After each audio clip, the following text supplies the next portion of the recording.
What's going on, everybody?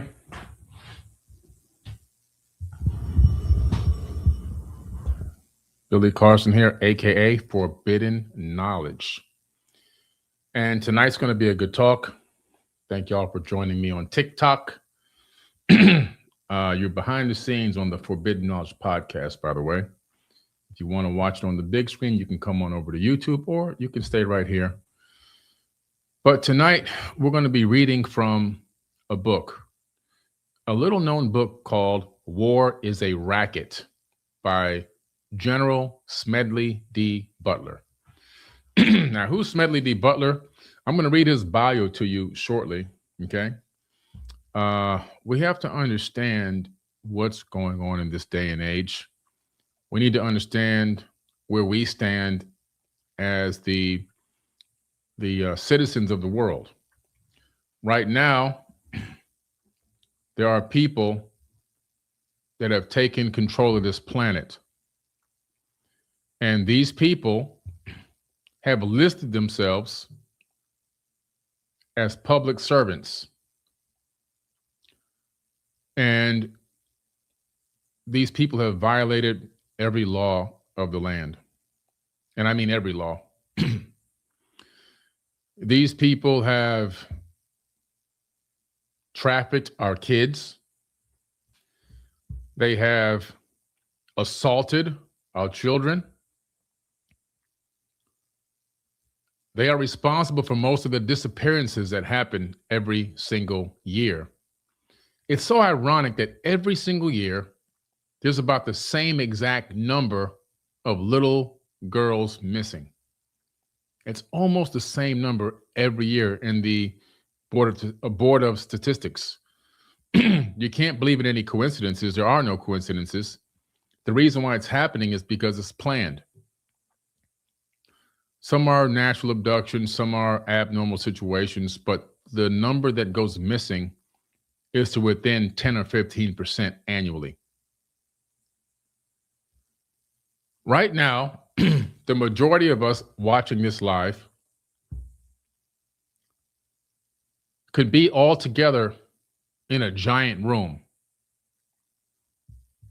And if someone walked into that room with a baby and threw that baby on the ground, none of us would jump on the ground and start trying to eat it.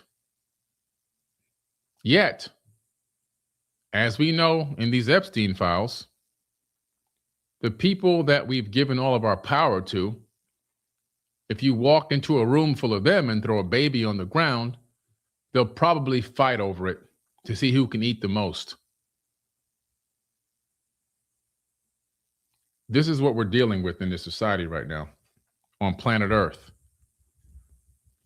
This is the conundrum that we're facing right now. We have people that we call leaders stealing every penny from the people, playing the stock market illegally with insider trading, and then on top of that, eating our own children. And we're hardly doing anything about it. In our minds, we have given them this high-level authority that in some way, when we hear the word government, when we hear the word senator, congressman, when we hear the word president, really actually the title, when we hear those titles, in our mind, we somehow have the perception of authority over us. We have forgotten that those titles are subservient to us. We have forgotten that the people with those titles are actually our servants. And that's not an exaggeration. Look it up. They are here to serve us, not here to rule over us and control us. But once again, that innate genetic dysfunction inside the human has given us this worship gene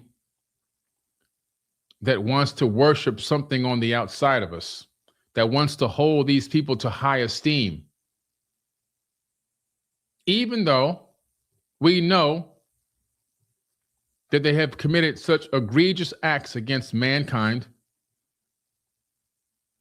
and all the conspiracy theories that I talked about so many years ago with them eating children and trafficking children have all come to light in 2025 and 2026. There's almost no conspiracy theories left to prove. And that's actually not a good thing. It's actually not a good thing. I wished most of them were false, because then we would have some sense of normalcy.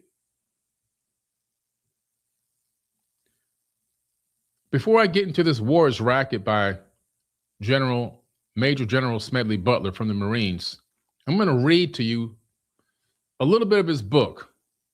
I'm not going to read the whole book tonight, obviously, but I'm going to read the opening and his bio as well. But before I do that, I have to ask myself and ask everyone here, do you think that these are real people? And I'm not joking now. I'm not joking. I gave this some serious thought. I really gave it some serious thought. Because no matter how much people within different communities might want to not like each other because of their political stance or their religious stance or their race or their income level, at their core base, most of them are not trafficking children and eating them. So are they great people who are going through those, divide and conquer tactics? Maybe not the greatest people, but I don't think they're eating children. Yes, Michelle, they're eating humans. They're eating humans. It's well documented. And so I'm trying to figure out at their core level, maybe anatomically they are humans, anatomically, right? Biologically. But what truly is inhabiting their soul or their spirit or their consciousness? Could they possibly be a symbiont? In other words, in the Nag Hammadi scripts, these are some ancient texts, they talk about these beings called the archons, Archons. And these archons, there's a multi-dimensional being that attaches himself to a human being in this higher dimensional time frame. And the person is walking around with this attachment or this symbiotic relationship with this archon and isn't even aware of it. It's a Gnostic teaching. And these beings in this text, they do the most, or they get people to commit the most egregious acts against one another in order to create this low vibration and this angst and this turmoil in which they then feed off of that negative energy. They actually eat it. They are technically energy vampires. And I'm really beginning to believe that these people may have archons attached to them, or they could be the archons in physical form. Because when I've done some social experiments in the past, I noticed that even people who hate each other will still jump to help one another. There are so many instances of people getting into car accidents on the highway, and complete strangers driving by will pull over and go to see if they can help the person in the car, not knowing their race, their religion, their political status, none of that. It's happened literally maybe tens of thousands of times over the last few decades. There's been an actual little study done on this. When you research some of the people who have been questioned, you find out a little bit more about them, and you realize that they might not be a person that would be a typical friend of the person that they are trying to help save if they could have saved them. But what does that tell you? It tells you that at our deepest core, in human potential, there's this potential for an unconditional vibration and unconditional love that can show up at any moment. However, these people that have stolen all of our money, that have stolen money out of the mouths of the elderly, they've used all of their Social Security funds. They have illegally transferred money out of that Ponzi scheme we call Social Security into their own other projects, illicit projects, with no congressional oversight. They have 2 days before the first bombing in Iran, Donald Trump's youngest son bought $50 million in oil futures. He made a couple $100 million before. He bought it before the bombing, and after the bombing, he made a couple $100 million in profits. That's insider trading, because he was warned that there was going to be this bomb dropped, and now you gotta go make money. That's a conflict of interest. But it's double dipping, because you take the taxpayer money to the tune, as of today, $11 billion stolen from hardworking people like ourselves, and then you fund a war, an illegal war, and you commit war crimes, and then at the same time you're committing those war crimes, you make a couple $100 million in your son's name off of the war using taxpayer money. Yeah. That's illegal. That's a war crime on top of that. I'm looking forward to the day when the people responsible for these egregious acts against humanity will be held up in court facing war crimes. One of them won't be alive by that time, because it could be 4 or 5 years from now. By then, the orange guy will be gone, because he only has a few years left to live anyway. And the others will end up facing charges. And I'm going to be there live. I'm going to that court. I don't care where it is in the world. And I'm going to be there when they get that lethal injection. I want to stand right there looking in that window when they inject them with that lethal substance. The Nuremberg trials are coming back, and they're going to pay for this.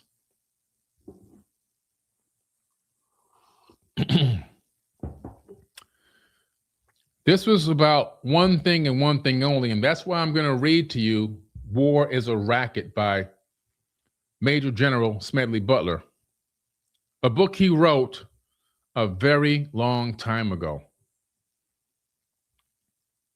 We're talking about a book that shows you how long they've been chasing oil.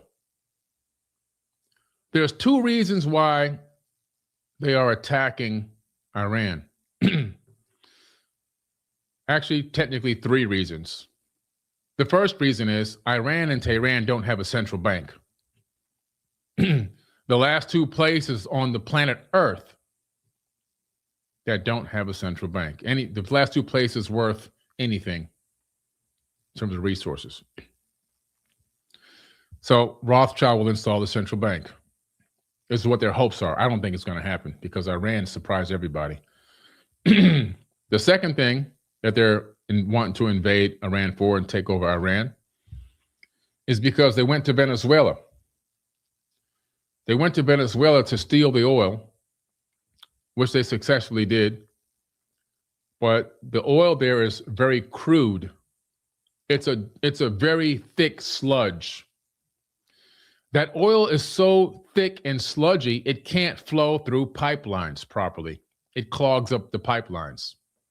But there is an additive.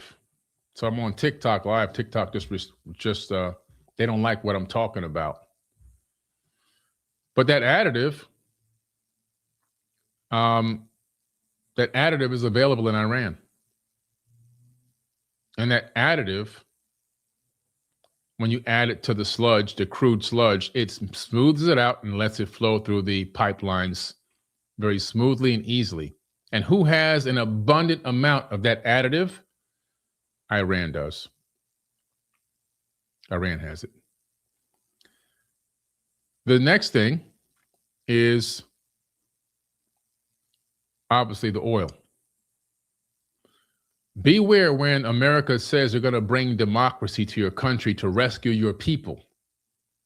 Beware, because that means you're going to be pulverized and turned into dust. Just like we did Iraq. Over, again, fake information, fake news. There were no WMDs. They didn't even exist. Now they openly admit it and laugh about it. Meanwhile, millions of people over there, innocent people, died. And then we wonder why people become extremists and why they become terrorists. So now they go to Iran, who's been minding their own damn business. And the only reason why they're messing with those people is because they want to extend their territory and take the resources. So I think Iran has the fourth largest oil reserve in the world. It's a lot of oil. Just as that silly country congressman was laughing on TV saying, we're going to make a whole lot of money. This is the best investment we ever made. He said that on the day that 7 American soldiers lost their lives, KIA, in those war crimes. And I'm saying to any military officer listening to my voice, any military officer in any field of military, seeing and watching me right now, you need to stand down. You need to stand down. Don't end up like your compadres. And who am I talking about? I'm talking about your compadres that fought in Iraq and Afghanistan. Since 2001, I want everyone to look these stats up. 27 veterans since 2001 unalived themselves every single day. Over 300,000 unalivings of themselves since 2001. Can you imagine that number? How come that's not on the mainstream news? We have 300,000 of our own soldiers have unalived themselves since 2001. Think about that. And now we have these brand new young people being sent out to this foreign land to commit more egregious war crimes against human beings who they don't know, never saw, never sat down and spoke with, never met them, never talked to them about anything, their likes, their dislikes, their philosophy on life, don't know anything about these people except for the propaganda that they've been told. Right? And now they're going to press a button and they're going to send an armed missile that costs about between $50 and $100 million to blow up somebody living in a $10,000, $15,000, $20,000 house. They've also falsely reported how many soldiers we've lost. See, I was in Australia when all this popped off, and I was getting the foreign news that they don't show in America. And I'm telling you right now, the number is closer to 600 soldiers injured and KIA. Not 7, not 8. It's closer to 600. The true numbers will eventually come out within the next 6 months or so. They'll spoon feed the numbers along because they can't show you that massive number all at once because it would destroy our brains. We would be completely distraught and we would know that we lost. You see, what they didn't realize, what Iran had been preparing for this day for over 40 years. They built the deepest underground city that probably exists anywhere on this planet. They have nuclear-proof facilities. They have Moab-proof facilities. They have bunker-busting proof facilities. Deep, deep, deep, 1 mile, 2 miles deep beneath the crust. They have produced hundreds of thousands of missiles. Not thousands, not tens of thousands, hundreds of thousands. They do not have any nuclear power. They do not have a nuclear weapon that can travel anywhere and hurt anybody. They don't. But they have hundreds of thousands of weapons and ordnance. America went over there guns ablaze and thought it would be a very quick boom, boom, boom. We took over. We got the Khomeini out of the way. We knocked him off. This will be a piece of cake. That's what they thought. These people have been preparing for this for decades. America and both Israel ran out of ordnance within the first few days. And because Iran targeted all of the bases that they would reload from, they can't even buy arms from other countries, which is what they want to do, and reload their own military because there's no way to load them because those locations, even the ports, have all been destroyed. Talk about war games. These people knew what the hell they were doing. This is going to go down in history.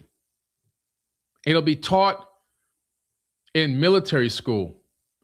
It will be taught in the highest ranks as one of the largest war game blunders in the history of what is now called the United States of America. It will go down as the largest misstep by any president in history dealing with war. And that's not even an exaggeration. This will be taught in university, what not to do, how to avoid war crimes, how to avoid treason. This will be a case study for centuries. He wanted to be famous. Well, he's going to be infamous now. Infamous. I want to tell you about Jimmy Carter real quick before I go into this. When I was a kid, it was 1979. And yes, I was alive back then. I'm kind of up there. I was born in 1971.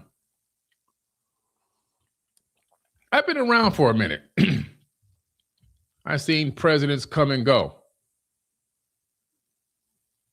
I remember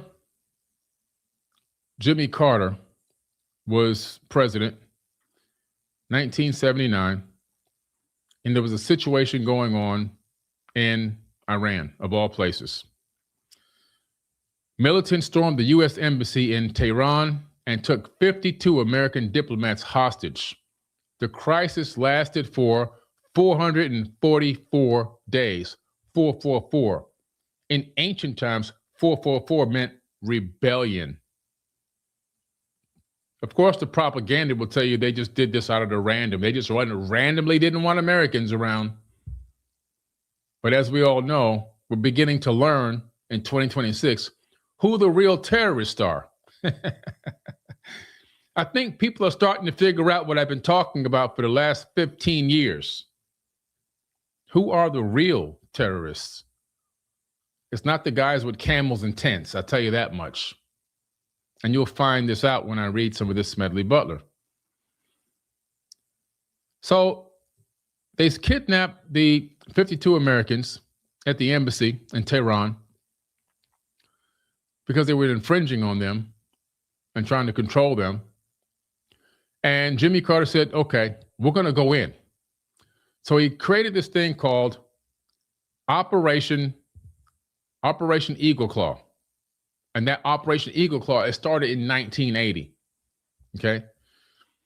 And with this, he decided we were going to land directly in Iran and Tehran. Now, if you understand geology and the geology specifically of that country, it's virtually impenetrable because it's surrounded by mountain ranges. They strategically chose that location to build as their home base and to build it. It's a geographic fortress. There are no boots on the ground coming in to Iran and Tehran. Just, we're going to run up these mountains and come on down. It's just not going to happen. So what does that mean? If you're going to put boots on the ground, such as this administration is talking about, it means you got to have paratroopers. It means you got to have an LZ. And I'm going to tell you right now, the LZ is going to be hot. An LZ is a landing zone. So you got to drop choppers. Black Hawks got to get close to the ground. Troops got to repel from the Black Hawks. Paratroopers got to jump out of airplanes and parachute in. And getting picked off all along the way. So Jimmy Carter thought it would be a good idea to just try it. He just rolled the dice on American lives. It turned out to be one of the most dramatic and traumatic war game efforts and war game tries of all time. He tried, but he failed. It was so embarrassing to the United States, it's barely talked about till this very day. It's Operation Eagle Claw, 1980. Right away, the dust storms kicked in. It's almost as if they made their own dust storms down there. Right away, helicopters were exploding and crashing into C-130s. U.S. servicemen were all slaughtered on site. It was embarrassing. And we had to pull out immediately. We had to pull out immediately. Since then, after being completely humiliated, no other president since then has ever tried to step and knock on Iran's front door. We had learned our lesson back in 1980. But it's a funny thing about ego. Ego will trick you into believing that you can get away with anything, especially when you get away with assaulting young girls and eating babies. When you can get away with that, you literally got a God complex. You really think you can get away with anything. We were advised to go into this war not by the Joint Chief of Staff, not by the leading top general. We were advised not through any true intelligence organization, intelligence gathering technologies. We were advised by his son-in-law, the guy that's banging his own daughter, who's not in the government at all, Kushner, Marco Rubio, and Hegseth. These three people. warmongering, hungry people to prove themselves to their master. Talked them into this ridiculous situation, along with, of course, the influence by Bibi. You know who that is. He's got the Epstein file videos. If you remember, right before this war started, some more Epstein files came out. One full page about Trump and a 13-year-old. And then all of a sudden, the bombs started dropping, didn't they? Because old Kushner works with Bibi. They put the pressure on him because they want to expand their territory into Iran over there. They said they were promised that land 3,000 years ago. Welcome to the United States of Israel, because that's where we are right now. It ain't no more states.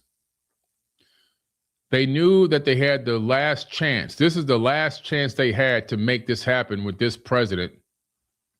They waited for 40 years to get to this point, to find an idiot that they can manipulate, that had done so much dirt, that they had so much dirt on, that they could manipulate this person into doing whatever they wanted to do. And they finally found their sucker. And they're taking it for all it's got. They're taking him for all they can. They're bending them over the barrel.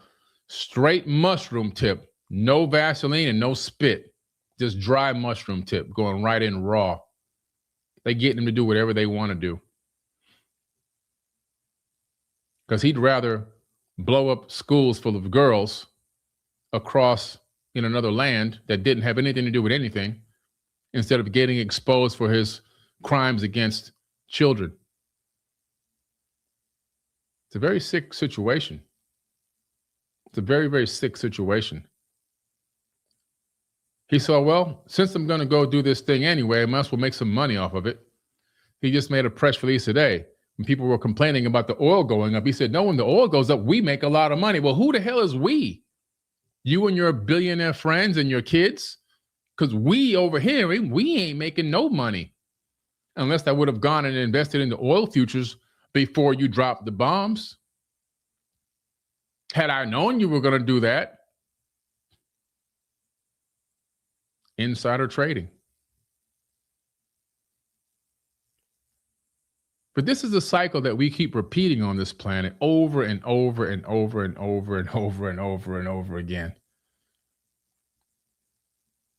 And I'll be honest, I'm not mad at him for doing this. He's doing what he's supposed to. He's doing what he was born to do. I'm mad at us. That's who I'm mad at. I'm mad at myself. I am mad at myself because we keep allowing this. In America, there's 390 million Americans. 190 of those million Americans are adults. Scratch out some of those American adults because some of them are just complete idiots. Some are sick and some are old. So you add all that up, take away that. Now you're down to about 150 million. 150 million of us can't see through our own differences long enough to realize we've been played, that we've been pimped at the highest level. We've been robbed. We've been bent over the barrel with the mushroom tip going in dry for decades. We've allowed them to poison us and poison our kids. See, TikTok just took me down. They said live access removed. Your access to go live across channels, including multi-guest, will be restored on 3/15. TikTok said, man, you saying too much now. You know, TikTok is controlled by Israel. So what does that mean?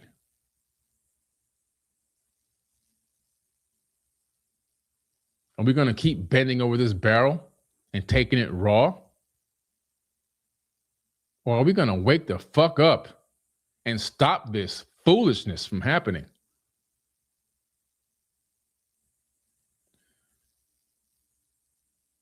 It's crazy. It's really crazy. And we can't blame anybody except ourselves. And I'm serious about that.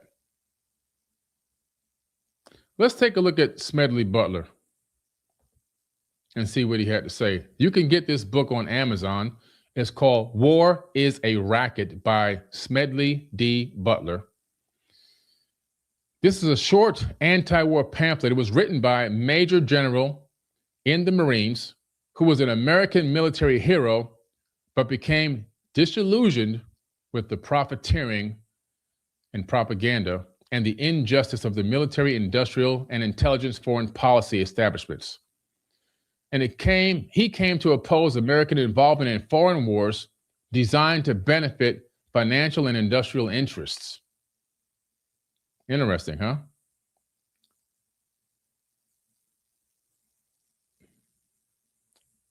Why don't those damned oil companies fly their own flags on their personal property? Maybe a flag with a gas pump on it. Brigadier General Smedley D. Butler, 1937. 1937. Think about that. Let that settle in for a minute. He was fed up in 1937.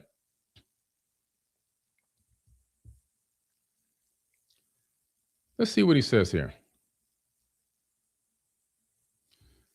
General Smedley D. Butler was a senior Marine Corps officer who fought in both the Mexican Revolution and World War I. At the time of his death, Butler was the most decorated Marine in U.S. history. During his 34-year career as a Marine, he participated in military actions in the Philippines, in China, in Central America, and the Caribbean, and even France. In his later years, Butler became an outspoken critic of American wars and their consequences. In 1933, he also exposed an alleged plan to overthrow the United States government. I wonder who that was trying to overthrow the United States government. By the end of his career, Butler had received 16 medals, 5 for heroism. He's one of 19 men to receive the Medal of Honor twice, and one of 3 to be awarded both the Marine Corps Brevet Medal and the Medal of Honor, and the only Marine to be awarded the Brevet Medal and 2 Medals of Honor, all for separate actions. Are you getting an idea of how dedicated this soldier was? The Marine Corps gave him this honor, and then he got 2 Medals of Honor, and all these were on separate actions. They didn't just compound him. In 1935, Butler wrote War is a Racket, where he described and criticized the workings of the United States in its foreign actions and wars, such as those which had been involved, including the American corporations and the imperialist motivations behind them. After retiring from service, he became a popular advocate, speaking at meetings organized by veterans, pacifists, and church groups in the 1930s. Interesting. He says, war is a racket, and it always has been.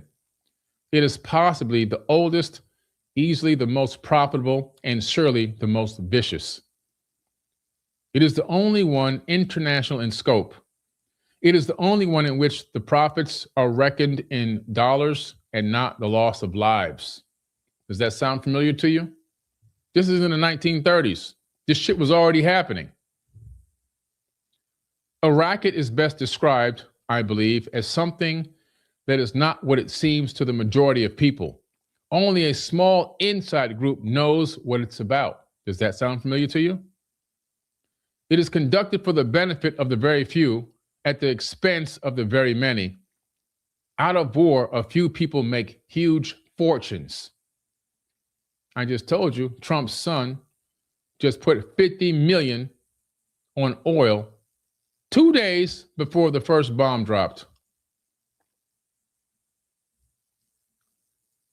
In the World War, A mere handful garnered the profits of the conflict.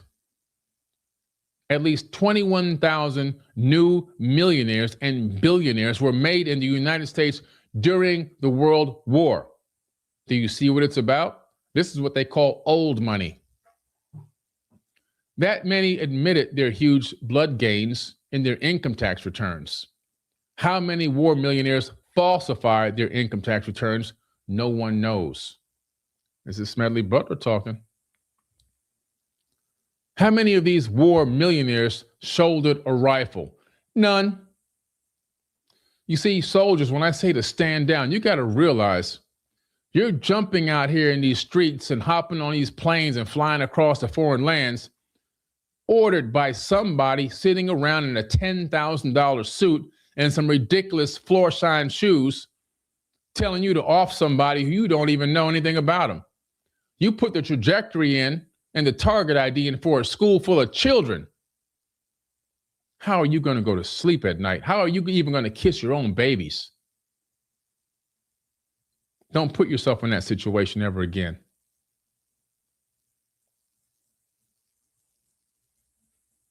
He says,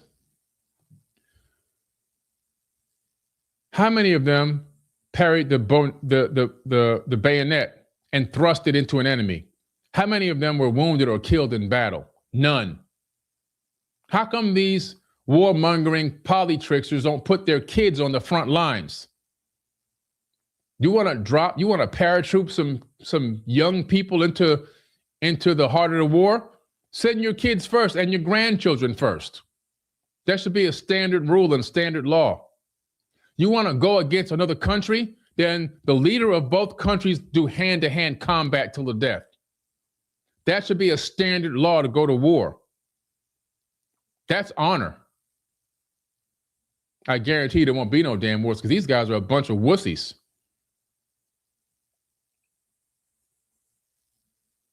Out of war, nations acquire additional territory if they are victorious.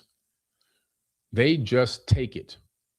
This newly acquired territory promptly is exploited by the few, not the many, by the few. The self-same few who wrung dollars out of blood in the war. The general public shoulders the bill. That's what I was telling you. We, us on this video, spent $11 billion collectively in only a few days on this war. They, the people who made the orders and sent us dummies out there to fight this war, made hundreds of millions of dollars on the war with zero investment. The bill renders a horrible accounting. Newly placed gravestones, mangled bodies, shattered minds, broken hearts and homes, economic instability, depression, and all its attendant miseries. Back-breaking taxation for generations and generations to come. Already we'll be paying for this war for who knows how many generations. It's destroying our own legacies. This bill renders a horrible accounting, he says. Incredible statement there. For a great many years, as a soldier, I had a suspicion that war was a racket. Not until I retired to civil life did I fully realize it. Now that I see the international war cloud again gathering, as they are today, I must face it and I must speak out. He woke up. He woke the hell up.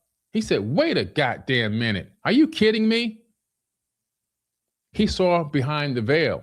He realized the whole thing was a scam. And he was putting his life on the line and his men's life on the line for an absolute money-making scam that he would not share any money within. He'd end up retiring poor and broke. 80% of military officers have bad credit. They can't even pay their credit cards. Hell, they took away their SNAP EBT benefits last year. Again, they are choosing sides. France and Russia met and agreed to stand side by side. Italy and Austria hurried to make a similar agreement. Poland and Germany cast sheep eyes at each other, forgetting the nonce, their dispute over the Polish corridor. The assassination of King Alexander of Yugoslavia complicated matters. Yugoslavia and Hungary, long bitter enemies, were almost at each other's throats. Italy was ready to jump in, but France was waiting. So was Czechoslovakia. All of them are looking ahead to war. Not the people, not those who fight and pay and die, only those who foment wars and remain safely at home to make the profits. There are 40 million men under arms in the world today. And our statesmen and diplomats have timidity to say that war is not in the making. When you have 40 million people armed and ready to go, and you have politicians saying, oh, this is just an excursion, which is what they try to call this, it's an insult to the officers. It's an insult to the civilians. Hell's bells. Are those 40 million men being trained to be dancers? Wow. Above all, fascism, the more it considers and the more it observes the future and the development of humanity, quite apart from political considerations of the moment, believes neither in the possibility for the utility of perpetual peace. War alone brings up its highest tension in all human energy and puts the stamp of nobility upon the peoples who have the courage to meet it.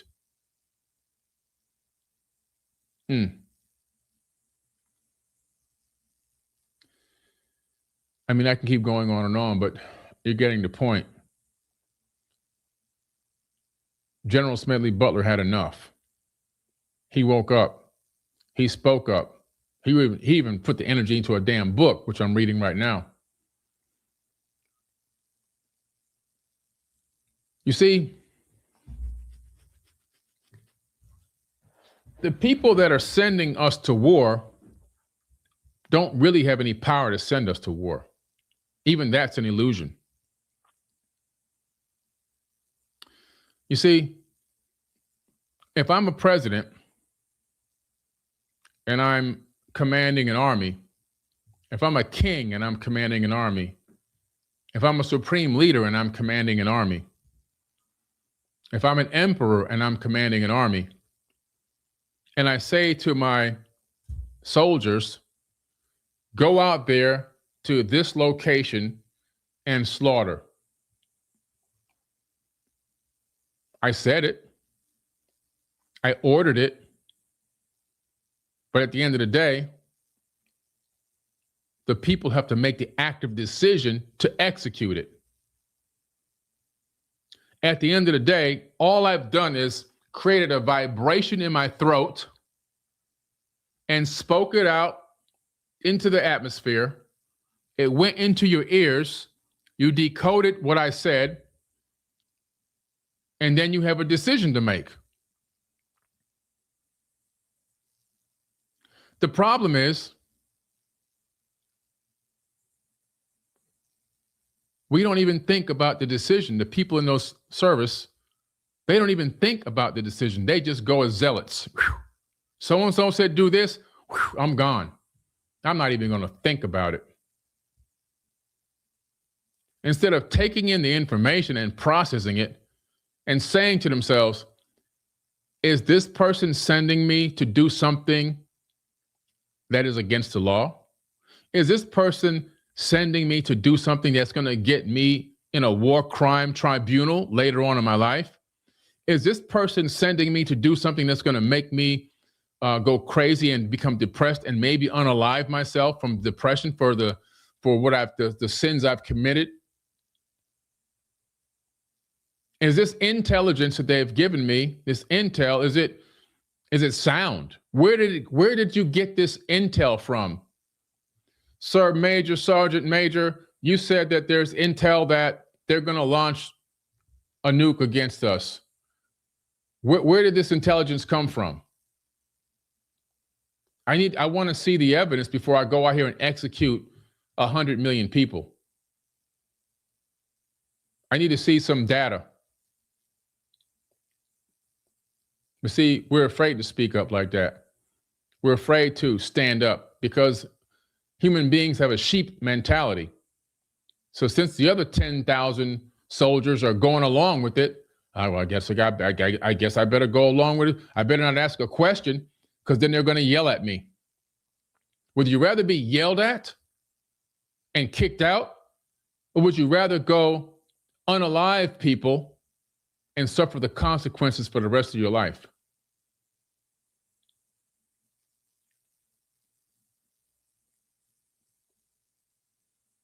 The majority of the people on those, what we call quote unquote front line, are low income people that didn't have anything else to do. They want to get an education because they're going to go to a war. They're going to join the army or the military. They're going to get some kind of money to get some kind of college education. They're going to get sent to college to learn, earn a degree for a job that doesn't even exist anymore because of AI and automation.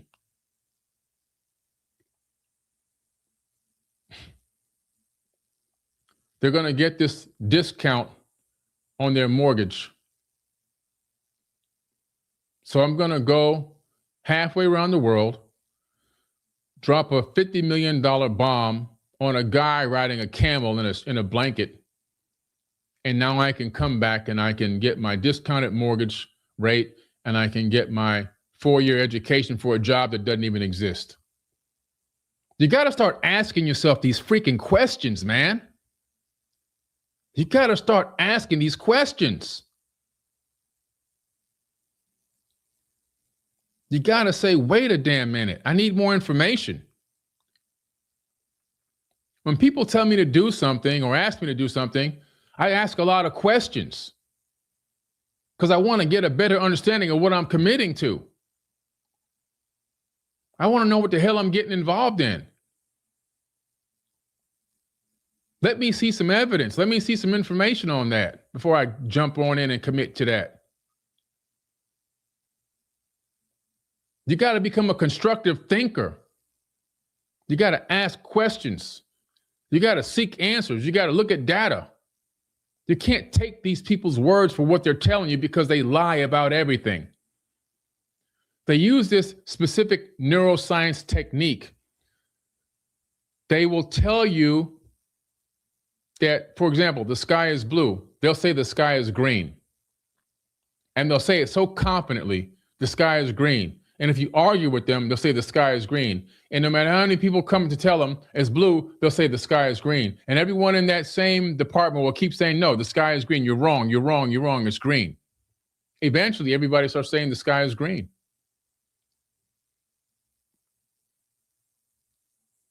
You see the technique. You see it on TV every day. The price of medicine has gone down 800%. 600%, 500%. I got the price of meds down 500%. That's an absolute farce and an absolute lie. It's actually laughable because it's impossible. That means every time you went to get medicine, they would be paying you money. But it's been said so many times, the gung-ho people believe it. Eggs are down, gas is down, this is down, that. More people are being hired more than ever. It's an absolute lie. More people are unemployed more than ever. In 2025, 1,100,000 people lost their jobs. More people have been fired and laid off since they've been taking these records and recording employment data. It's a lie, but they keep saying it's this, it's this, it's this, it's good, it's good. You see, when Pam Bondi was in court, they started asking her about the Epstein files. She talking about the Dow is up 50,000. First of all, that's not how the Dow works, number one, 50,000. Number two, it's all that predictive programming, distracting, wording around answers, and making statements that are so stupid and obligatory But you say it over and over again, eventually people just acquiesce to it because they want to be gung-ho and they want to believe that the government has their best interests at heart. They want to believe that they're doing the right thing. They want to believe that they're not robbing us. They want to believe that they have the best intention for our children. They want to believe that they're not eating our babies, but they are. They're doing that and so much more.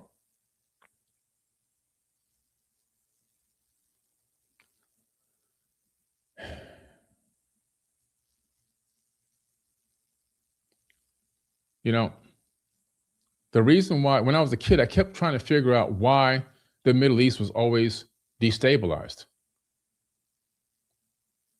I was like a teenager, and I'm like, I don't understand. Why are these people so radical? I didn't understand what was really going on until I hit my 20s, my mid-20s.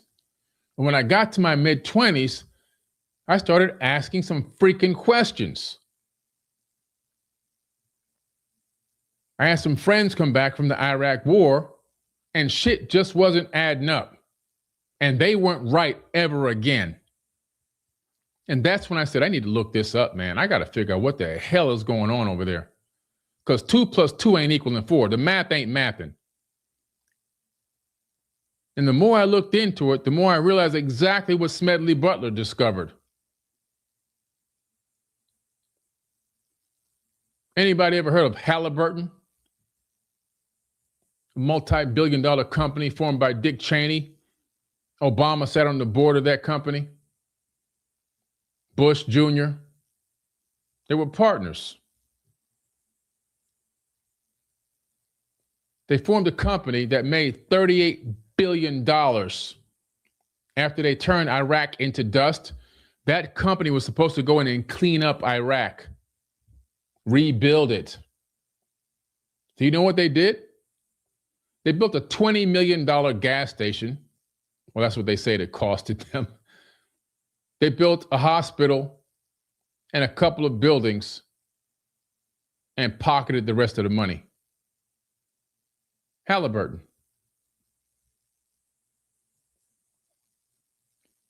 These people are up to the craziest things.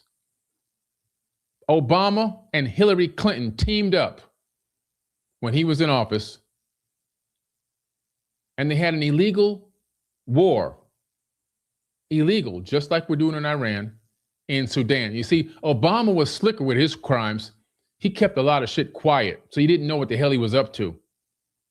But the foreign news channels, like Al Jazeera and RT, oh, they spilled the beans. He had an illegal oil war. He took American tax dollars, funded an illegal war in Sudan, displaced 250,000 men, women, and children off their own land that they had been there for centuries, generations, forced them out into the wilderness where most of them died, and then relabeled their land South Sudan and put American corporations on it to steal the resources, all using American tax dollars, in which they also got paid millions and millions of dollars, him and Hillary. When Obama came into office, his net worth was $3 million fake dollars. By the time he left, it was well over $100 million real dollars. When the planned real estate collapse bubble popped, and he got all those billions of dollars that he took from us, he didn't give it back to us. He gave it to the banksters and pocketed some for himself.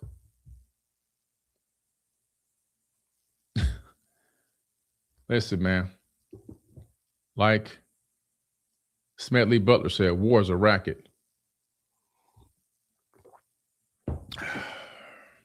There's places in Africa right now where Obama cannot land, or he will be taken straight to prison.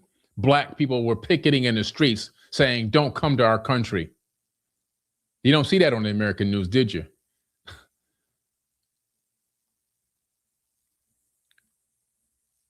It's wild, man. But what does this teach us?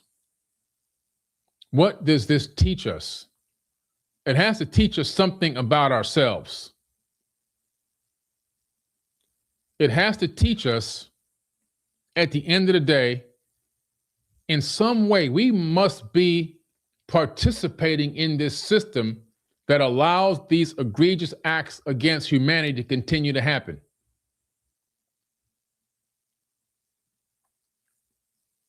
The best thing we can do in these situations is bring accountability to ourselves. Because as much as we don't want to hear it, we are just as much the fault. And I'm just telling you, that might offend you, it might hurt you, or you might agree with it. At the end of the day, when you really analyze the situations over the last couple centuries, man, we just keep allowing this stuff to happen. And I mean allowing. And people say, well, what can we do? How can we stop them? Well, first of all, it's not going to be picketing in the streets, because that shit don't work. It's not going to be going to war against the government, because that definitely ain't going to work. Okay? Don't even try that. When they had the plandemic, and we now know officially it was a plandemic, by the way. What did they do? Epstein, Fauci, and Bill Gates pre-planned since 2017 how they were going to shut down the world and get everybody vaxxed, didn't they? It's in the Epstein files. So YouTube can't even shush me up about it because it's in the Epstein files. So when it came out that everyone was getting this illness, we have to turn the planet off. The Great Reset was coming. I didn't believe it was happening until they turned off the damn NBA. When the NBA got shut down, that's when I said, oh my God, this is real. At first I said, this is bull crap. Ain't no, this is fake. When the NBA turned off and they shut the NBA off, no more games, I said, oh shit, this is real. Something's going on here. I was in Australia. Ironically, I just got back from Australia a couple of days ago. I said, I got to check this out. I need to find out what the hell is going on. What was going on was they were testing us. They were resetting the system, buying up everything at a low rate, crashing all the system, crashing all the stocks, buying them dirt cheap for pennies, and then turning it back on again and letting everything flow back up, making trillions on the way back up collectively. If they can do that, why can't we do that? Why can't we turn off the planet? We're the ones that live here. We're the ones that control everything. We're the ones doing all the work. The reason why it hasn't happened is because we're too separated and divided to even collaborate with one another. Everything is about competition. Everything is about you got more money than me, and you got this color skin and that color skin, and you over here, you got this color politician and that color politician, and you're in this religion and I'm in this religion. Their divide and conquer tactics have keeping us so divided that we can't come together and work together. We can't collaborate and organize, which is what we really need to do to stop this foolishness from going on from these servants. And I do mean servants. They are servants. Nothing more. They are paid slaves. And we've given them a high chair, a high seat. We've given them high esteem. We've allowed ourselves to make ourselves believe that they have power over us. And we've given that power to them to have over us, when it's actually the other way around. We should be able to walk up to these people and make a citizen's arrest just like this. But we've acquiesced to them so much, we can't even arrest them. We can't even put them in prison. We need to have a citizen's prison. We need a citizen's black site prison where we arrest people that do these things, no matter who they are, and put their asses in a black site prison. As citizens, we should have that right. These people should not be walking around. The worst thing that's happened to these people, but all the stuff that they've done, eating these babies and assaulting these babies, has been they've stepped down from a couple of companies. I'm not the chairman of the company anymore. One of the football teams I signed the team over to my children, and I don't own the team anymore. I don't own the team anymore. This is how they pay for their crimes in these Epstein files. But everyone's walking free. Not one person's in prison. And the person that was in prison is walking free. Hopefully a bomb falls on his head over there in Israel somewhere. Now, that's the only way we're going to get justice.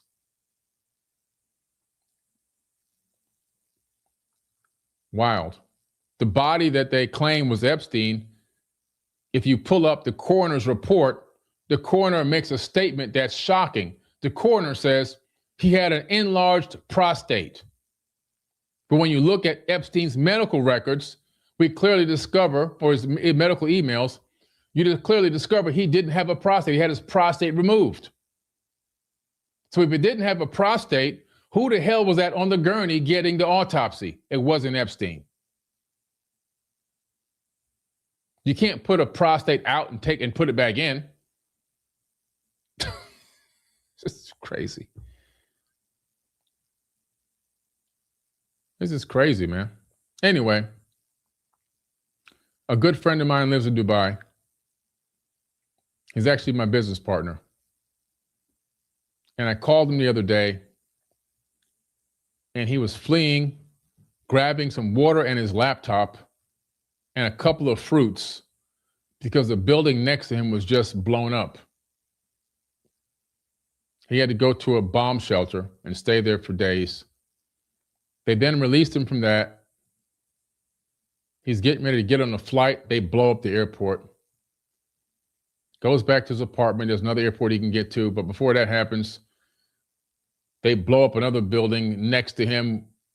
The weapon goes into the big window of the condo, blows up in the condo, kills several people. He was going to drive 30 hours through the night to try to get to Saudi Arabia. Fortunately, one of the airports allowed him to get a ticket. They got limited runway open, and supposedly he's going to get out of there by Saturday. You know, a person in America and a handful of people, this is all committed by a handful of people, make a decision with no congressional oversight, with no approval from the generals, no approval from Joint Chief of Staff, gone against all recommendation by their own military, and ignites and initiates a war crime that begins to affect people all around the world. The Straits of Hormuz are still sealed, so globally, oil prices are going to spike, but not just the oil prices. Distribution slows. Deliveries can't make it through, which jams up the production line for products and services that are ordered from all over the world and even abroad.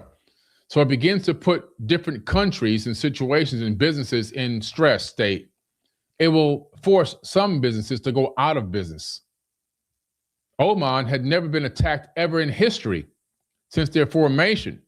But when their oil refinery was blown up, they had to shut that down and had to make a force majeure message to all their investors. Sorry, no more money coming out of this well right now. It's exploded. So an arbitrary decision by a handful of idiots, money-hungry, dumb idiots, that we have given a certain level of power to through our own ignorance, have put the whole world in a stress state, are literally affecting the GDP of countries over actions that they took arbitrarily with no real intelligence. And I mean no intelligence, obviously. Only one thought on their mind: how much money can I make? Only one thought on one of their minds: how do I avoid these Epstein videos coming out? Because if I don't do this, they're going to release all the content on me. This is what's happened. This is what's happened here. More than 600 American soldiers.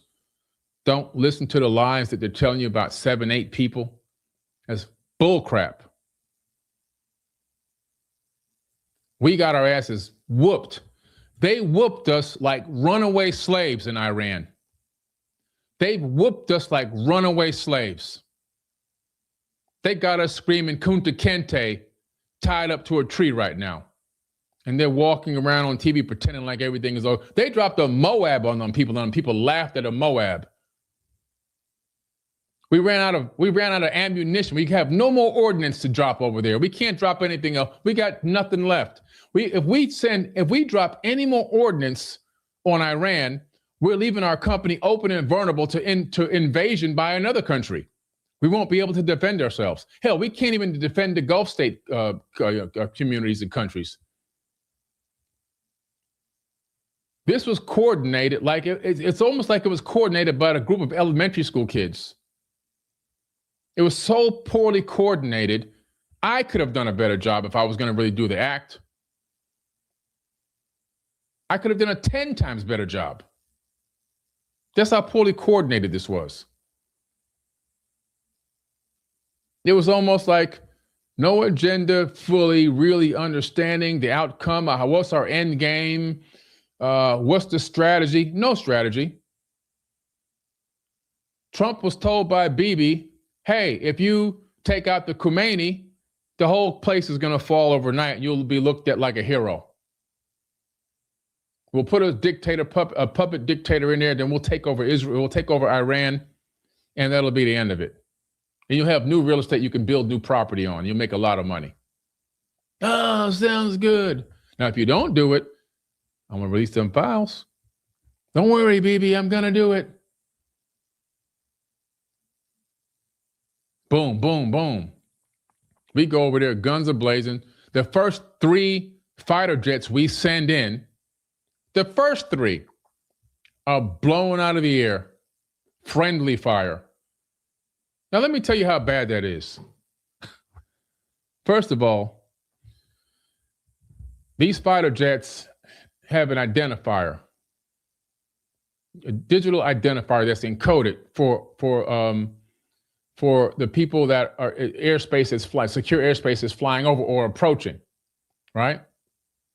So you have your enemies and you have your team, the people on your side, right? And so you have airspace that's secure for other countries, but also that they release that security for countries that are working together. So as we're flying over, they should be squawking their identity, which means that their control tower there would have picked up that squawk ident and would have known that those bogies were friendly. Do you think that they knew that the bogies were friendly? They had to have known they were friendly because they were going to definitely squawk ident, because they would get the general or the person in charge of that facility at that operations center would be notified that there are 3 bogies in the weeds not squawking. And I guarantee you they would have contacted them and said, hey, unidentified aircraft, squawk ident or we will kill you. And when they don't squawk ident, the next thing that's going to happen is they will be blown out of the sky. And that's exactly what happened. Which tells me it was planned. So the first 3 jets, which cost a total of $100 million, down. Embarrassing. Embarrassing. We're a superpower, a military superpower. Our budget for the military is more than the GDP of most countries. And this is how we stumble and trip into this war crime. Then we have no plan, so we don't understand that Iran's been waiting for this day for decades and that they have hundreds of thousands of ordnance ready to go. We don't do any type of a SAR scan, a synthetic aperture radar scan from space, preferably using a 10 gigahertz bandwidth so that we can scan miles beneath solid stone and figure out what the hell they got going on down there. It would have told us that bunker busters weren't going to work, that dropping all these bombs and Moabs and everything else weren't going to work. No intel, no understanding of what you're dealing with. Just like a movie, go in guns a-blazing like it's some kind of Wild West movie. Boom, boom, boom, boom, boom, boom, boom, boom, boom, boom, boom, boom, boom. Oh, these were 6-shooters. They're out of bullets. Oh, that's embarrassing. You don't evacuate your forces from the local military bases surrounding the outer perimeter, and they get picked off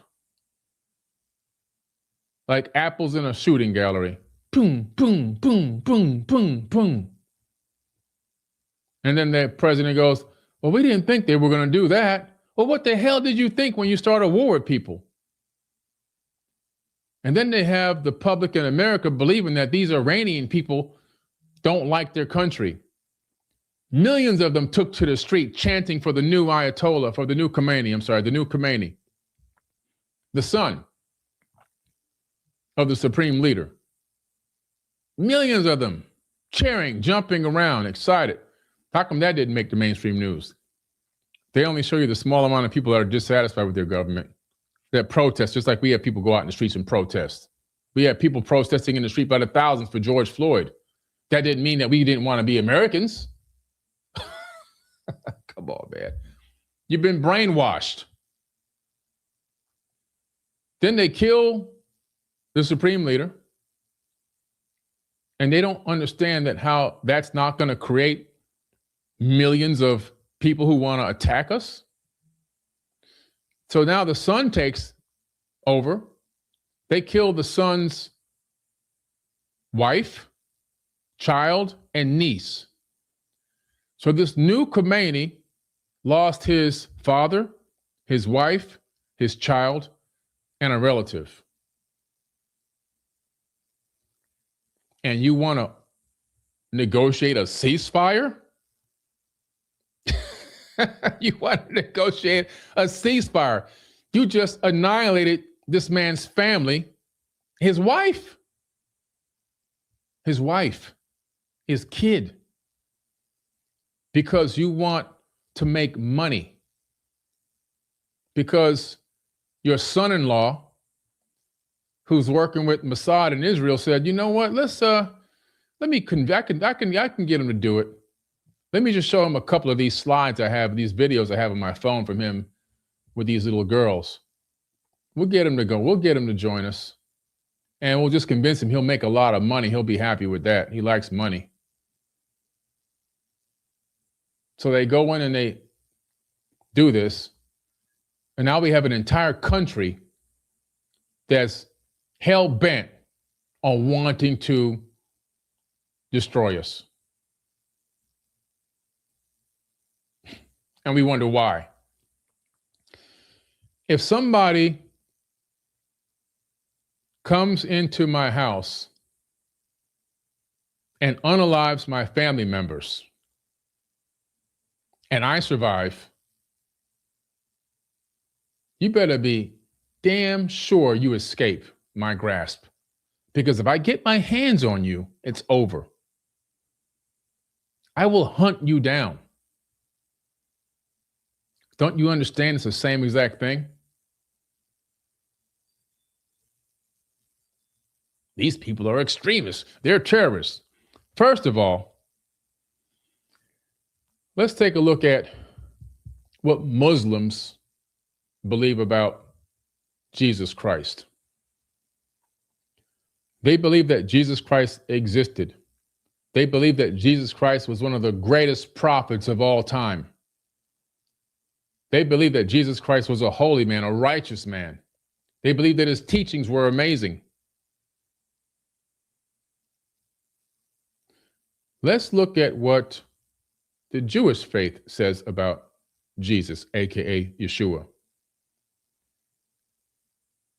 They say that he's the same level as Satan, that they hope that he's burning for all eternity in his own excrement, that he wasn't a prophet and his message was trash, which is why they unalived him.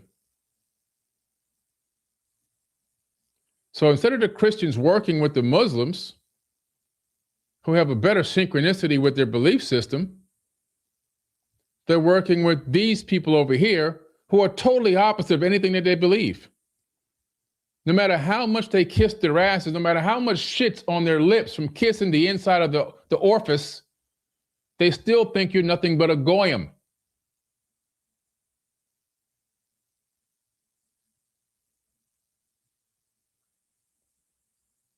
You're nothing but scum to these people. In their text, they have the right to, in the Talmud, they have the right to rob a goyim, steal from a goyim, beat a goyim, unalive a goyim.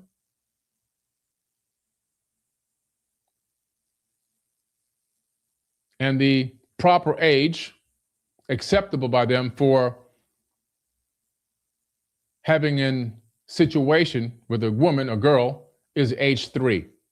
Go and buy the Talmud off of Amazon.com and read it for yourself. Don't take my word for it.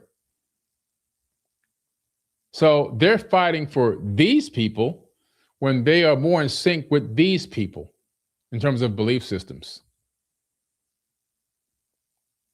Most people have no idea that Muslims felt that way about Jesus because they didn't do any research. Some of my best friends are Muslim. They're great people, not radicals, not murderers, not killers. People that would give you the shirt off their back. Are there radical people and fascists inside of any group or religious organization? Absolutely. But there's also the same level of people in atheists, and there's also the same level of people in spirituality that will do some crazy stuff. There's always a percentage of humans that are sociopaths and psychopaths, no matter where you go. Overall, we can see from the genocides that have occurred, there's one particular group that thinks they can unalive everyone and never pay a price for it. Well, they're paying the price now because they misstepped on this one. They misjudged their Middle Eastern partner. And now we find out the level that it's gotten to. While their leader, Mr. Obibi, has fled the country and is hanging out in Germany where he's perfectly safe. Look at the irony. He's in Germany. He's in Germany, where the painter once held his people. He fled there for safety. Meanwhile, his country is being completely, it's really a state, being completely destroyed. It's being turned, it looks almost like Gaza. If you get caught taking videos or photos and uploading them to the web, you can be arrested and given 5 years in prison in Israel. That's how much they're trying to hide what's happened there. An evil man will destroy his own country so he can rule over the ashes. An evil man will destroy his own country so that he can rule over the ashes. That's what's happened here. A man that if he took a DNA test, you'll find out is not even Jewish, which is why DNA tests are banned in Israel. That's a whole nother podcast.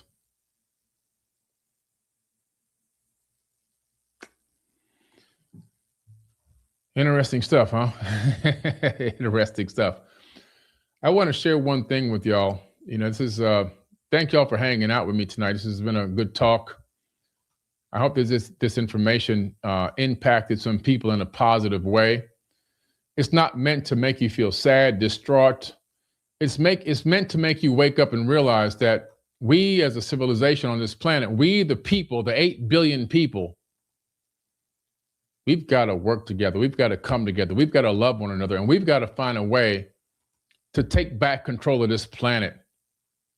We really have to find a way to take back control of this planet, because right now, the way that it's being run into the ground. It's being run into the ground. And while I have you here, before I wrap up, I have the 4BK Inner Circle program that has been activated. It's a 12-month journey designed to rewire the mind, remove the emotional blockages, and realign your identity so that your highest potential becomes the way that you live, the way you create, and the way that you lead. I developed a program, the 4R method, so that you can reveal the unconscious and mental emotional patterns shaping your life. Then release the stored emotional blocks, which are resistance and outdated conditioning. Realign your identity, realign your nervous system and your inner direction, and then receive at a higher level of clarity, opportunity, confidence, and abundance. This is how you find your tribe. It's the 4 pillars of the 4BK Inner Circle. Mental rewiring, rewiring the subconscious patterns that create hesitation, self-doubt, and internal resistance. Emotional release and inner coherence, clear emotional residue that makes growth feel unsafe, and learn how to expand without being burnt out.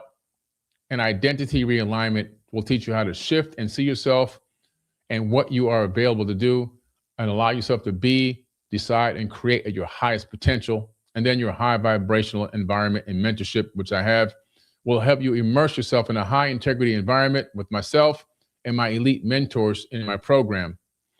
And this program has been developed to help build a team of leaders. I'm looking to build a team of leaders, not followers, leaders, because we don't have enough leaders on this planet. And I'm putting people together, and I'm building a group of leaders. I've just dropped a link in the live chat. The link is also in my bio. It's in the caption of this video. I am building a team of leaders. It's the 4BK Inner Circle. And we're going to work on ourselves, and we're going to get ourselves right. And we're going to collaborate. Collaboration over competition. If you want to find out if you can qualify for my Inner Circle, click the link that I've dropped in the live chat, in the caption of the video, or in my bio, and fill out the questionnaire, and we'll see if you qualify for my Inner Circle, my 4BK Inner Circle program. I thank you all. I appreciate y'all for hopping on tonight. Let's make a difference. Let's work together and make a change on this planet. And most importantly, let's wake up and wake others up. All right. I appreciate y'all. I love y'all. I'll catch you again later. Peace.